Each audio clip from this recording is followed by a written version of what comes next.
but welcome. It's good to actually have you on and not animated for a change. It seems like I you've got a know. bunch of anime stuff in the background, and there's like Bruce Lee on the Yeah. side too.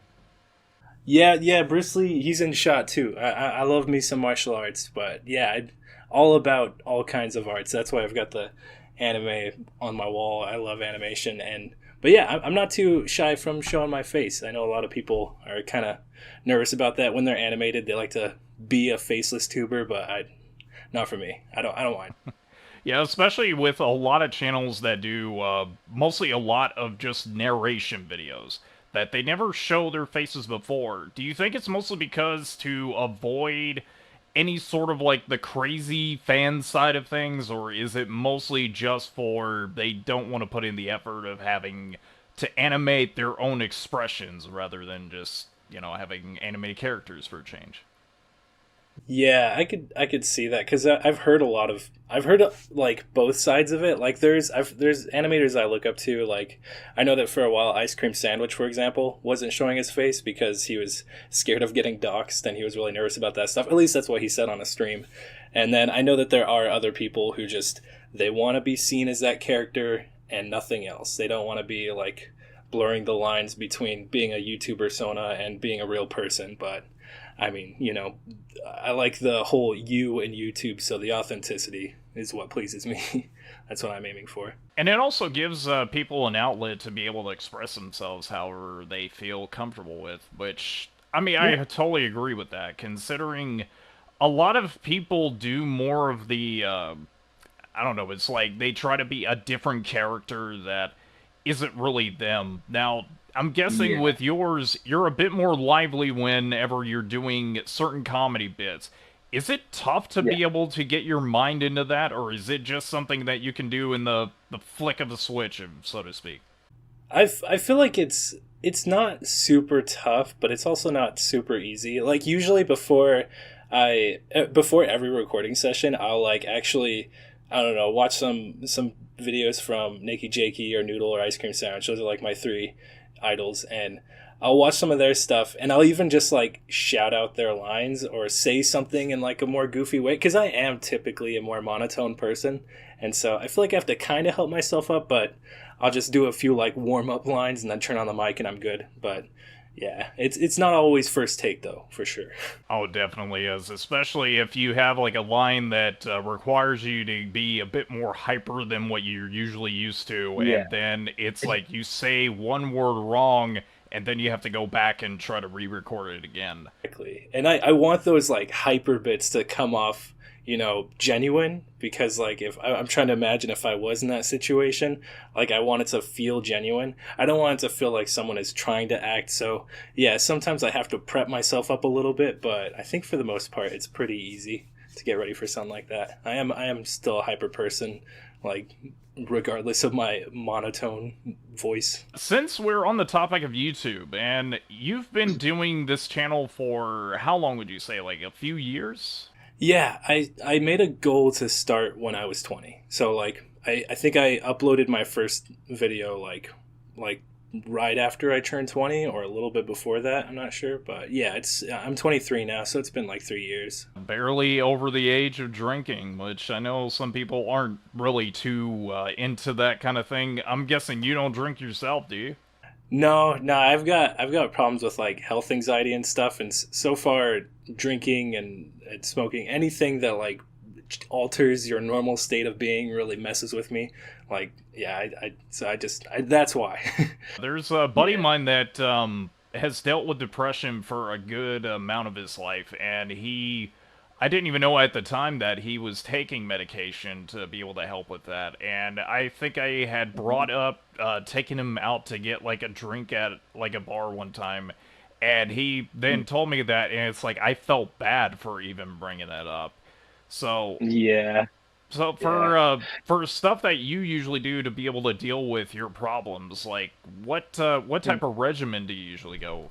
For me, I noticed that especially because I developed my anxiety like later on in my life. I think I've always been a little bit anxious, but like it really hit me around the time I turned 20. Like I had to like go to ER visits and stuff because I didn't know what the hell was going on with me, and then just to find out it was anxiety. And so like I've been really adamant about figuring out what is going to get me out of that or back to the way I used to be. But, really it was just anxiety that I hadn't treated back then. So learning to live with it has really just consisted of mindfulness, I feel like mostly for me, because when my brain gets too far ahead of it and I start thinking of different things, then I become scatterbrained and it just like, it might even like trigger like a derealization episode, which those are terrible. But so a lot of it is just like mindfulness things, like going on a silent walk or sitting down and doing some stretches or whatever to get my mind like in the present is what is most important.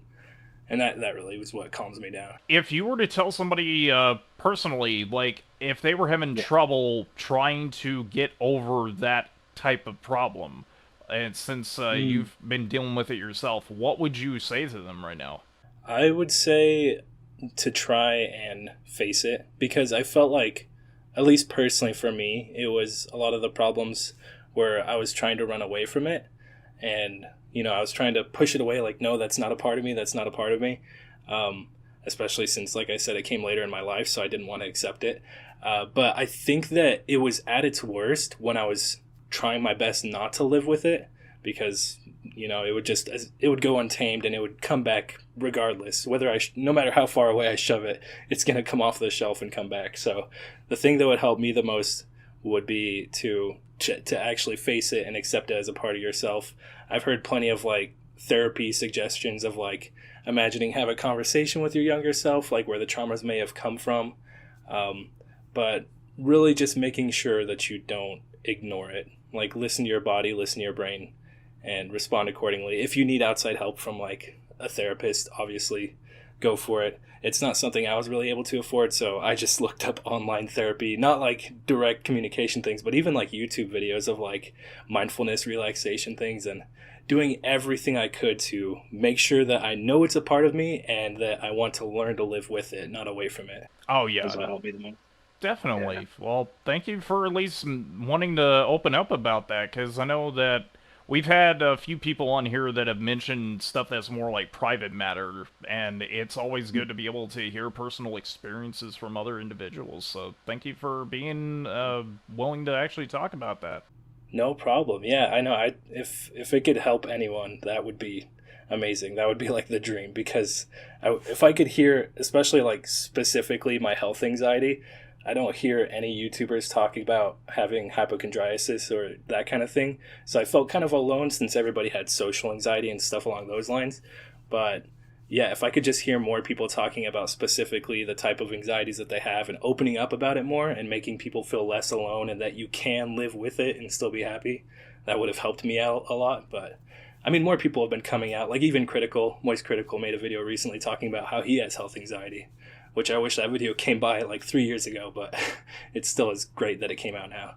Back on Yeah. the topic of YouTube, and I know that we kind of darted around a lot, but thank you for talking about that, by the way.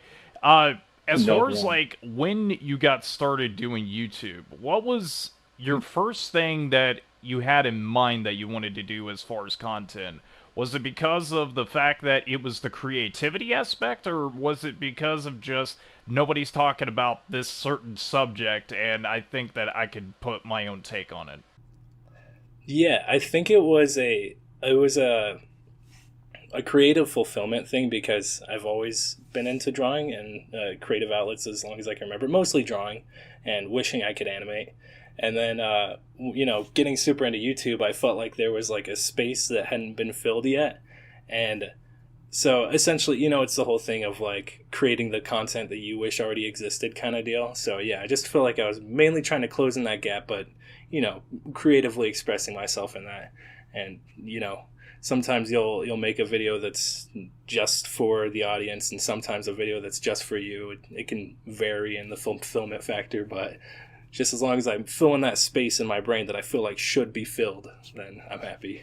Which is good. And that's the other thing Yeah. that about your content that I've noticed that it's a lot different than a lot of other channels, because most of the time, as said before, that there's this persona, like a real person that's in front of the camera doing all of these goofy things, but you decided Yeah. to go a different route. What made you want to do the animated route where it was the sprites and stuff? Was it just because of the fact Yeah. you always liked animation, or was it just because hey, nobody else is doing this?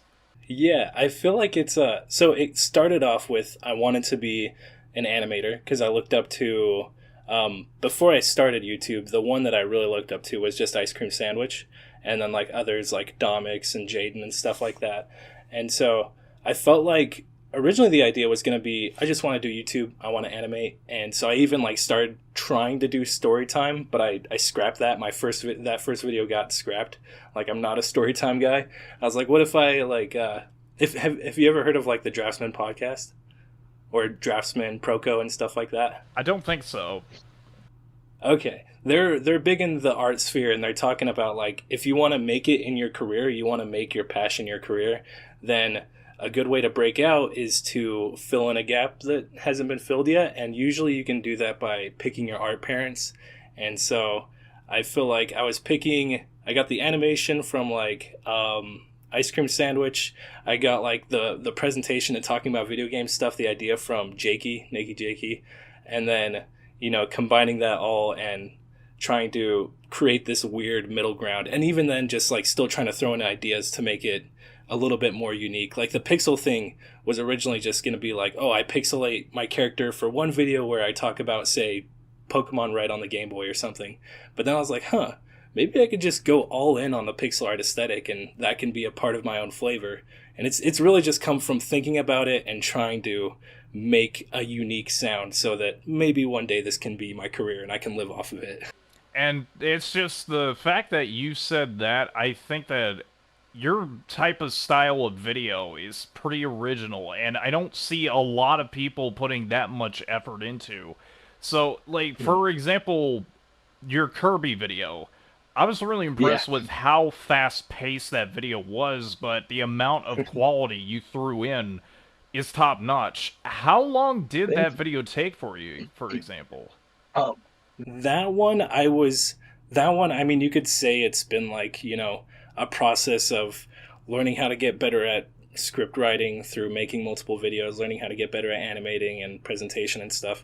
I still don't feel like a lot of that is up to where I want it to be, obviously, but I feel like it's been kind of in the process. Like all those skills have been building up for the past few years, but the actual video itself.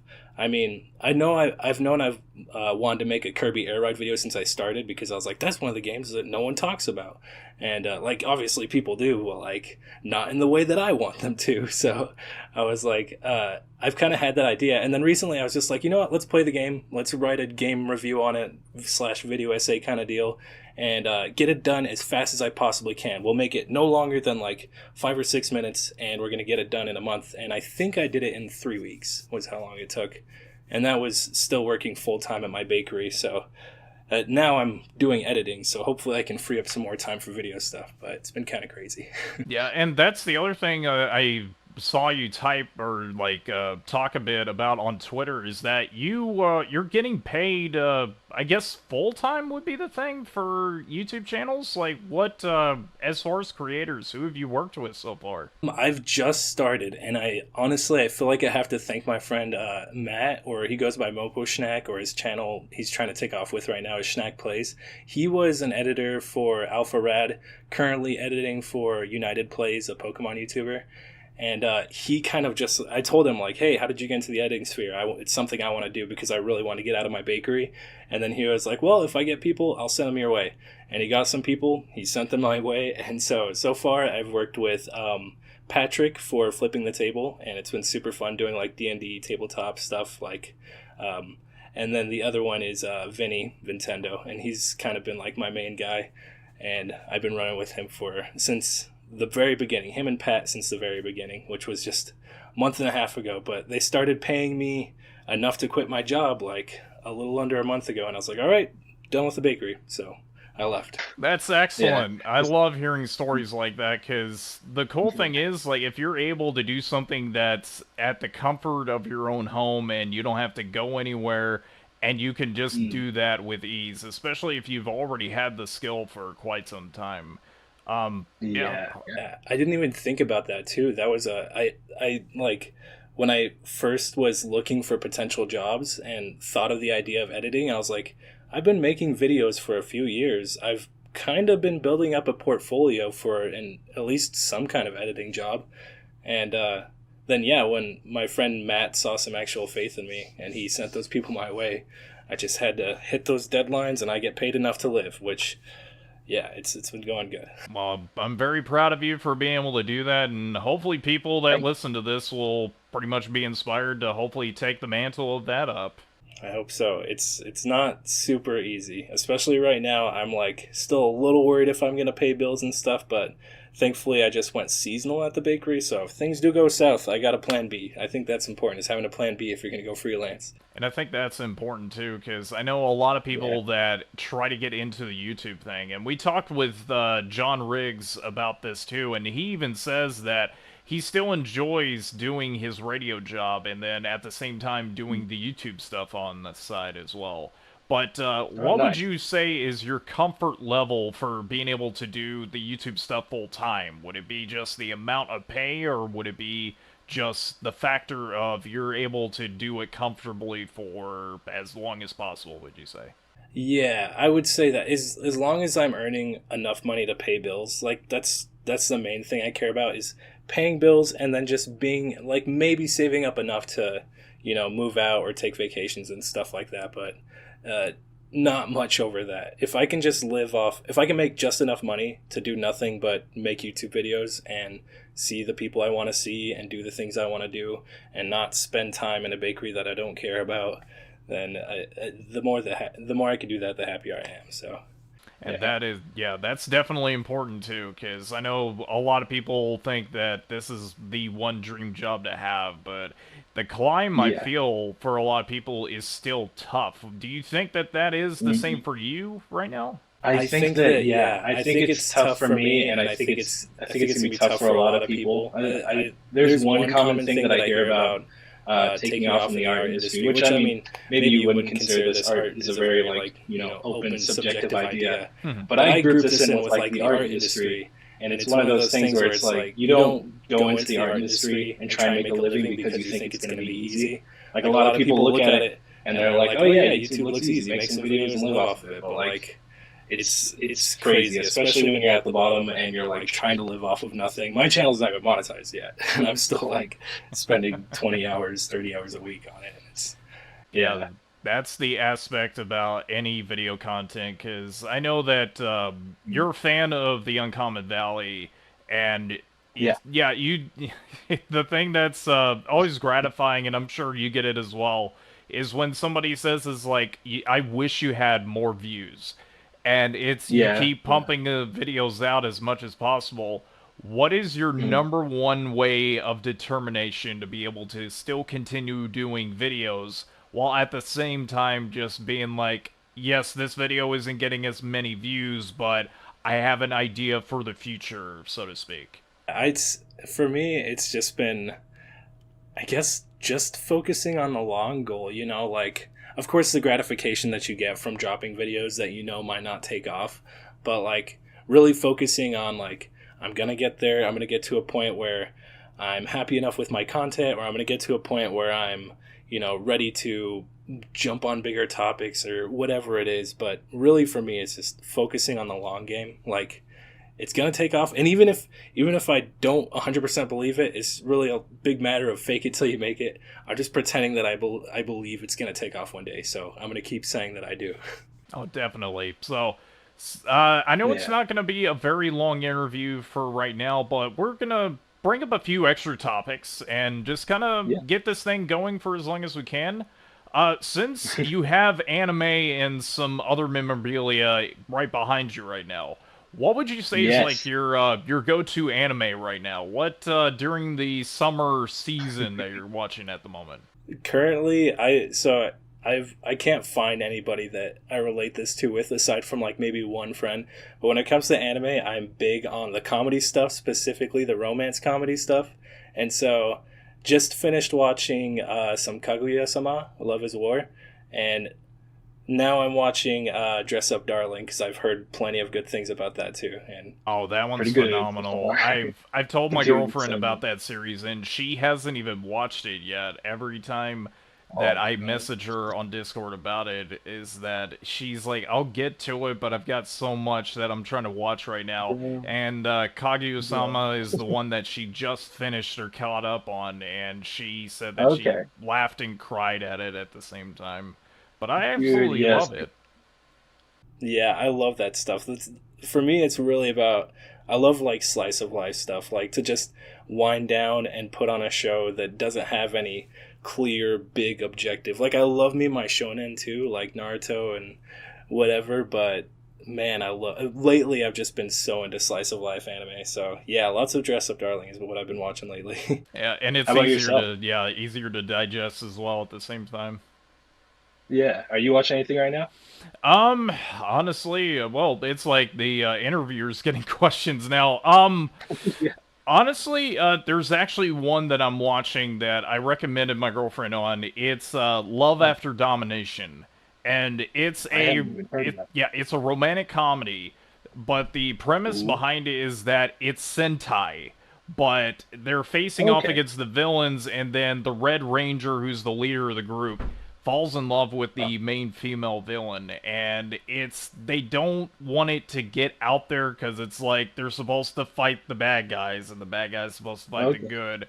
So it's this dynamic of they're in secret and they're going dating, and then they try to get their own group to go to, like, for example, a theme park for one of the episodes, and they're Uh, questioning why, and it's like, well, they have a plan to take over this area, and it's like, you're right, we need to do that. So while they're fighting, wow. the main leader of both sides are on a date going on a roller coaster, and you just see them going back to this like action scene. It's like, as far as romantic comedies go, it's one of my favorites for the summer. Oh my gosh, is it a like seasonal anime? Like, is it coming out right now? Is that why I Yeah, haven't heard of it? it's out right now, but I don't know if it is a seasonal one. I just know that it's Okay. got one series out, and I'm behind on like 4 episodes, which hopefully when I get the next Uncommon Valley out by the time this video's over with, that I'll be able to Yeah. try to catch up on all the anime that I have on hand. Yo, that sounds right up my alley. I'm gonna check that out. What's it called again? Love After Domination, I believe, is what it's Love called. After Domination. It, Okay. yeah, Okay. it's Thank worded you. like that, but I can't remember the full title of it. I know it's got like an extra Oh, word yeah. in there somewhere. And Translated yeah, anime names are the best. yes, Love After Domination. Okay. I think I remember that. That's awesome. yes, and I highly But yeah. recommend it for anybody else who's listening to the interview right now. It's one of my favorite romantic comedies that are at the moment. But Yes. yes, on top of other animes, as far as like any older ones, what are you a personal fan Mm. of? Oh man, so let's see. If I had to, I mean, I could just look around my room. There's some things that I don't have posters of yet, which I'm missing out on. But like, I love some Soul Eater. That was like, I remember that was coming out around the time I was in junior high, and then, or maybe a little bit before that. I watched it when I was in junior high though. I love Naruto, obviously. I started watching Dragon Ball a little bit later in my life, but I love like not Dragon Ball Z or any of the later stuff. Like specifically original Dragon Ball. I love. Yeah, I love original Dragon Ball because it's just like a Saturday morning like Japanese cartoon, and it's more on the goofy side. It's more, and they even have like more realistic martial arts rather than the da da da da da da. Da. And I love that kind of stuff. And then there's what else do I got? Um, I got more things around my room. Kenichi's pretty good. I love martial arts animes. Hajime no Ippo, boxing is great. Um, yeah. But yeah, I guess that's it for me. I love Naruto has been like the main thing that I grew up with though. So and I still haven't even finished Shippuden, but I know everything about it vicariously through all my friends who've watched the hell out of it, and I've played plenty of the games too. So Oh, yeah. yeah. As yeah, I would honestly say I haven't seen all of Shippuden. I've only heard like the spoilers from my friends because they pretty much watched it over before I got to finish it. Yeah. But yeah, Shippuden. I guess people would call the Dragon Ball Z of the Naruto series. I Yeah. guess. Because even though Naruto the original one had a bit more darker themes than say Dragon Ball did, it's still, I feel like it didn't take itself quite as seriously as like Shippuden does. Like Shippuden gets, I've seen so many heart wrenching scenes from just Shippuden alone that I haven't even made it to in the episodes yet, but the scenes are floating around. It's like, oh my god. Yeah, things definitely take a more serious turn in the later ones, but I love I think I'm with that too. Like I love the original Naruto. I mean, aside from the 100 episodes of filler that comes in the second half, like just OG Naruto is great. Not a fan of the Curry of Life little filler episode, the one where Rock Lee's a fan Dude, of it, and not everybody else is.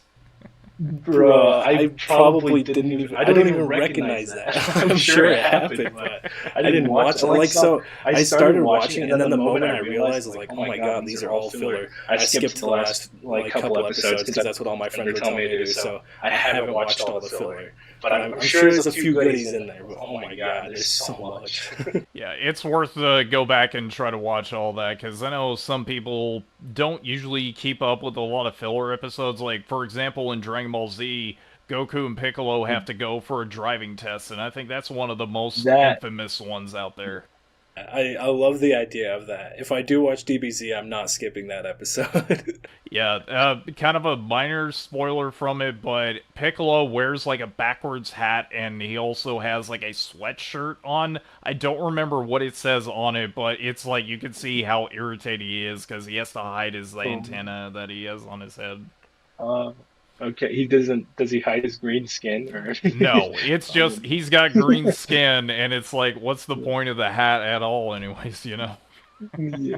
Oh man, that's It's great. I know there are some filler out there that are like my girlfriend and I are gonna go through and watch Shippuden. She's gonna be my guide since she's the Shippuden guru, and she says that there's some filler we're gonna have to see. Like I know like Kakashi's backstory and Itachi's backstory and a few others. I don't know. And she's gonna take me through it. So not all filler is bad.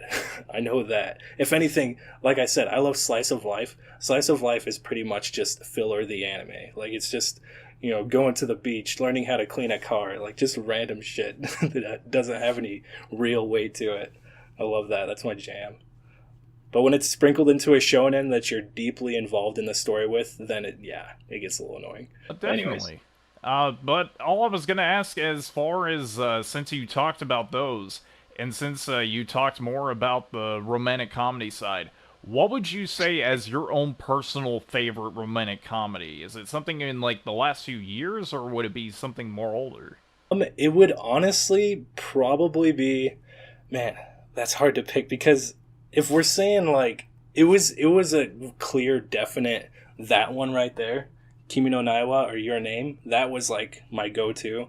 But I've seen a lot of really good ones, and a classic one for me that just holds a lot of nostalgia is Heaven's Lost Property, which is more on the etchy side of things. But I mean, like, I don't know. Can I show this? Are you streaming or are you just recording right now? It's only On just stream. recording. You're good. Okay. This is my mouse pad. She's from Heaven's Lost Property. It's my mouse pad. I don't care if you show that on the video. It's fucking awesome. But yeah, so probably Heaven's Lost Property for the nostalgia factor. If we're talking like good story and made me feel shit, definitely Your Name is great. I love that so much. And Yeah. what's the one that I'm thinking of where it's the sign language anime? I haven't seen it yet, Ooh. but always see the animation, and it's like it looks very, very emotional from Yeah. what I saw for the trailer. Yeah.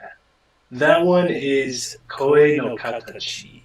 I think it means I think it means silent voice. Hmm. Yeah, and it's about like a deaf girl who I guess she was bullied by a certain guy when they were younger, and then he like hates himself for it because he sees that he was a piece of shit for doing that. I actually haven't watched it yet. I've heard plenty about it though. I really gotta check that out. I'm like really behind on anime myself, and that's been one that when I saw the trailer, I was like, yeah, I definitely want to catch up on it and to see what it's all about. But yeah, just with YouTube stuff, it's just so hard to be able to catch up on so much stuff, you Yeah. know? Definitely. Is there a preferred genre for you? Like, do you have a favorite genre with anime? Uh, Are you a rom com kind of guy? honestly, it's easier with video games, but I would honestly say maybe I know it's like some comedy stuff. I know Cromartie High is one of my favorite old school like comedy anime. Comic Party is another one that some people out there may know what that is. Yeah. Genshiken, I guess it's mostly the comic convention side of Japan type of series Okay. that I'm a huge fan of because Yeah. yeah, Genshiken was another really good one that was like all of these nerds are together and there's like this one girl that gets brought in because her boyfriend is a huge nerd. She knows nothing Mhm. about it, but she cares about him so much to the point of if he gets bullied, then she'll want to beat someone's ass for it in the process. So I love Genshiken a lot, and I know that they've had two series. Same thing with Comic Party as well. Though Comic Party had like a bunch of manga that were printed out at the same time. You know more about this than I do. I feel like literally the only thing when it comes to stuff that I watch on my free time, like what I watch, I don't watch anything other than anime. But I will. I'm down for a live action. I just feel like I'm doing myself a disservice because I love animation so much. You know, I feel like I'm doing a disservice if I'm not using my free time to watch something that's animated. But I do watch some live action stuff occasionally with my girlfriend. I was gonna say though, me being the person who watches like only anime, I thought I'd be on your level, but I guess not. Like, I haven't heard of any of those. Well, Crazy. that's the thing with anime is that well, also with video games. You think that Mhm. you are the biggest fan of it until you go on YouTube and you watch channels like Mother's Basement, which I started following that recently because of my Yeah. girlfriend, and she was like, "Oh yeah, he did one on Dress Up Darling," and it's like, "Oh, okay, I'll check the channel out." And he does like this garbage tier list thing of every season where it's like the best trash that's out there for the season to be on the lookout Uh, for. So he gets into it. But I remember getting into anime when it was like Toonami back in the 90s. And then it's yeah. like, oh yeah, I gotta see what else is out there. And then I don't remember the name of it, but I know that there was this anime about a woman ninja.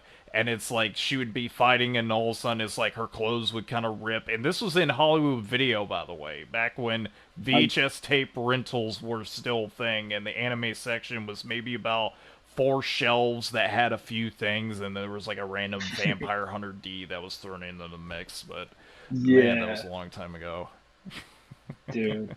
Yeah, I remember even when I was first getting into it, which was around the time of like maybe 2009. I was like 12 or 13 was when I first started really watching anime.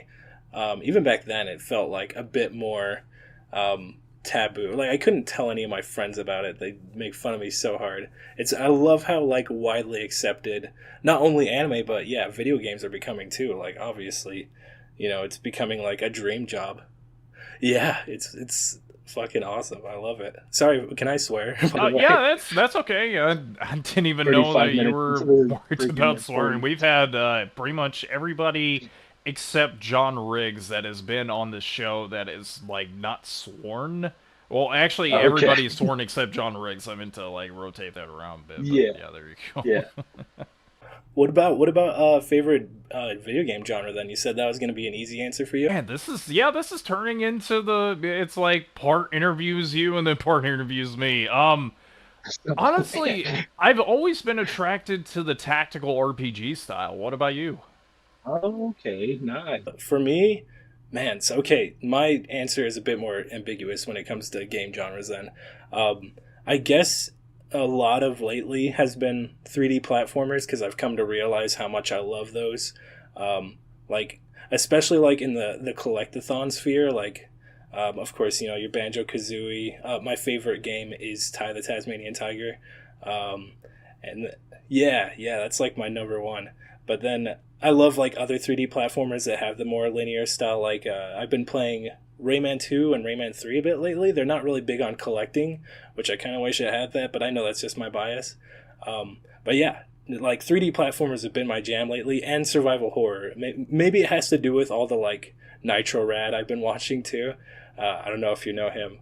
Yeah, and I've picked up Silent Hill for the first time, and I'm playing Echo Night, and I'm loving the atmosphere. When it comes to like atmosphere, if I'm looking for atmospheric games, I'll go for survival horror. If I'm looking to just like relax and have a good time at the end of the night, then I'm gonna put on a 3D platformer most likely. So those are what I'm into lately. That's some really good choices because I know that as far as like people getting into survival horror, they usually hear about Silent Hill or like the Resident Evils, but nothing Yeah, like Echo Night being another yeah, one because that one's more obscure that people usually forget about a lot of times. And I know that there was a sequel on definitely. PS2, I believe, but Yeah, I've forgotten about that series altogether, honestly. Yeah, that's fair. I'm picking up a lot of them. So Echo Knight 1 and 2, and I think there's Beyond, which is 3, and then there might have been a 4. I don't know. And then there's also the. Have you heard of Haunting Ground? Oh yeah, Haunting Ground, which this is kind yeah. of a spoiler for the future for like Uncommon Valley, but during the Halloween special that I'm wanting to actually cover over Haunting Ground for like the last day of Ooh, Unearthly Valley, so yeah. that's kind of one of the games I've wanted to do for a while. And I remember That's renting awesome. it back when XPlay reviewed it back in the early 2000s, and I just Oh my remember that gosh. it was like one of the best looking Capcom games, but it's like looking back at it now, it just looks very muddy looking now. Yeah, and that's the game that I'm thinking of the right one, right? Like that's the one that's you try and pick up a physical copy now, you're gonna drop a few $100s. Yes. Like that game's super expensive. Okay, yeah, just making sure it's the same one because it's like, oh my god, like I want to play that one, and I've become, especially lately, I've become really big on like playing physical versions of games. Like I've been wanting to play Rayman 2 for the past year, but I knew that the Dreamcast version was the best version, so I waited until I got my hands on a physical Dreamcast before I played it, and so it was such a treat finally playing that game. Of course, I made myself play through Rayman 1 first. It's like a huge departure because I know that the original was more 2D and then they transitioned over to 3D with, I believe, the second one, I think. I'm so glad they did that. Yeah, dude. I like it's weird that like my most favorite genre is 3D platformers, and I think my least favorite is 2D platformers. Like they're right next to each other. They're right next to each other, but I don't know. There's something about 2D platformers that like really lacks substance to me. And it's personally, I just can't get into some. I've forced myself to play a lot of them. Some of like the greats, like Donkey Kong Country 2, of course, Super Mario World, Super Mario Land. I tried picking up the Wario Land on the Game Boy. I've played through a bunch of Kirby games, but man, every time I play them, I'm forcing myself to beat it. And that was even though I played. I don't know if you've heard of Rayman Redemption. That's like there was a fan recreation of the first game to make it more modernized and stuff like that. Even that game was such a slog. I mean, it might have been because it was the thing standing in between me and finally playing Rayman 2. But oh my god, I'm not a big 2D platformer guy at all. Oh, that's understandable. Now, do you think it's mostly because of the control setup for it, or do you think it's just a matter of sometimes the controls feel slippery compared to something like a 3D platformer to you? I think it might be just the ones that I've been exposed to, but I think it might be because I haven't found a good 2D platformer that has like like I said, when it comes to 3D platformers, I love the collectible stuff. I love collectathons. I've got a whole video essay that I'm writing about that I'm going to make. But when it comes to like 2D platformers, even when they do have some kind of collectible, it feels like they're just lacking so much substance. Is how I feel about it. And it's like I know a lot of people can look at 3D platformers and feel that way too, but when it comes to 2D platformers, like I just feel like I don't know what it is. My brain just really likes the Z axis, I guess. I don't know. Like just just like I feel like it just lacks substance. The so far one of my favorite my favorite 2D platformers that I've played have been Rayman Legends and like Rayman Origins, and then I think out of all the Kirby games, I know that Squeak Squad isn't a popular one, but I love that one, and I realized that the reason why is because it had some incentive for collectibles. Like, you could collect these little, like, spray cans, change the color of your skin, and that immediately, like, my brain was like, okay, this ain't so bad. So, if you can just give me something, some kind of good 2D platformer with a collectible, maybe I'll change my mind, but right now, maybe I've just forced myself to play through so many. That's why it's low on my favorites list. But gosh, I feel like they lack substance. That's all it is.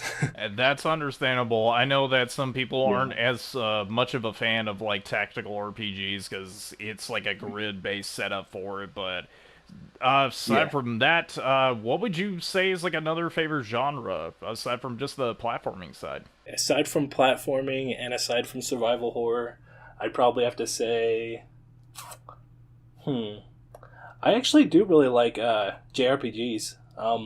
There hasn't been too many that I've really found to be super engaging. Like I've played a lot of the Tales of series, um, and those, especially when you get into like caves that you just notice are every single cave looks exactly like the last. Like that stuff turns off my brain. But have you ever played like Nino Kuni or Nino Kuni 2? Like Nino those ones. Kuni, a little bit of the first one. I haven't played the second one Okay. yet, but I know how popular those two are. Especially the second one. The first one I was enjoying. I haven't beaten it yet. I'm only like 10 hours in.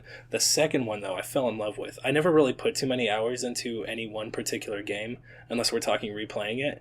But for just one playthrough, I think I put like 90 hours into Nino Kuni 2, which is a height for me. And it was just, I don't know, the big open world. There was like actual. It felt good to actually do side missions because that one is it's got this whole like kingdom building system, and so like you can add on to your kingdom and make yourself stronger by completing side quests. And if you go talk to these certain people, you can recruit them into your kingdom and make them bigger. I don't know. There's certain JRPGs that I really love, and I think Nino Kuni 2 is at the top of the list for me. That was just so good, and especially since Nino Kuni 1 was more like turn-based RPG stuff. I really like the flow of like a real-time combat, which Nino Kuni 2 has. So, yeah, that one's for me. Yeah, I gotta go and get some extra time to be able to play my backlog, because there's a lot Yeah. of good games on pretty much a lot of systems I own, but it's just a matter of, like, finding the time of the day. But, Mm, yeah. since we got all those questions out of the way, let's get down to the final part of it. I didn't even think it was Yeah. gonna go as long as I thought, but we'll have some Oh other yeah. topics for next time. But, Yeah. Sorry if I took too much of your time. oh, no, no, no, that's Yeah. It's okay. been. I was really thinking it was only going to go 30, but we were able to actually do more minutes. That's awesome with these type of recordings. Yeah. Oh man. Yeah. If you get me on a good topic, I don't shut up. I mean I don't shut up. Period. But Yeah, and that's the other yeah. thing with the recording, and I know some people think that this is a little bit shorter, but I literally am editing the next Uncommon Valley while this is going on, and I did the John Riggs one, Wow. got that edited, and I'm going on vacation starting on Friday, so I still gotta edit that, and then I gotta edit this one, so it's a matter of just Dang. ripping my hair out at the same time. Yeah. But, Let's oh, get you sorry, on go ahead. that vacation. Dang. Yeah, I definitely need it. But hey, you wanna know what else is great? The 5 count. Uh, And that is our conclusion little segment of the show that we like to showcase off your 5 favorite channels or Twitch streamers that you think everybody should check out, aside from your content, of course. But feel free yeah. to name off some names and let people know who you like. So I guess, man, I feel like this would be a great opportunity to shout out like smaller channels. But man, I mean, if we're going for, if we're going just for like my personal favorites, then the ones I listed earlier with Noodle, Ice Cream Sandwich, Nakey Jakey. Um, but as far as like smaller creators go, Petronius, I've been watching a lot of. He does like 3D platformer stuff. He's kind of in the realm of like Nitro Rad and stuff like that. Probably, I don't know. I don't even really watch too many streams either. I just kind of sit down and throw on whatever comes on YouTube. Um, I mean, I love Completionist. Yeah, I've loved completionist since I started. That was another like big channel that I had in mind when I was starting was completionist. But, I mean, even though I'm not doing that kind of take on video approach, I've loved him since he started his channel. Um, but yeah, I guess I could stop there. I guess that was five: Noodle, Nakey Jakey, Ice Cream Sandwich, Petronius, and Completionist. Those five. That was a quick list, but I think that pretty much covers everything. I know this wasn't a very long interview, but we were able to grind it out a bit more, so thank you for coming on. I know that this is kind of very last minute, I guess, because I know that, Yeah. like I said, I've just gotten so busy on my side, but I'm just glad we were able to get this one out of the way. Yeah, me too. It was super fun. Yeah, I'm glad that we could relax and talk about games and anime together. Seriously. Thank you very much again, Slippy, for coming on to the show, and we'll have to do another follow-up sometime in the future when hopefully you get into the 10,000 sub range, hopefully. Oof. Oh yeah, yeah. Let's do that. I'm gonna do it tomorrow morning. That's my goal for tomorrow morning. Let's get it. Hell yeah, we're gonna try to get you up there. But anyways, once again, Slippy, thank you for very much coming on to the show. Thank you again. Thank you very much for having me on. See you later.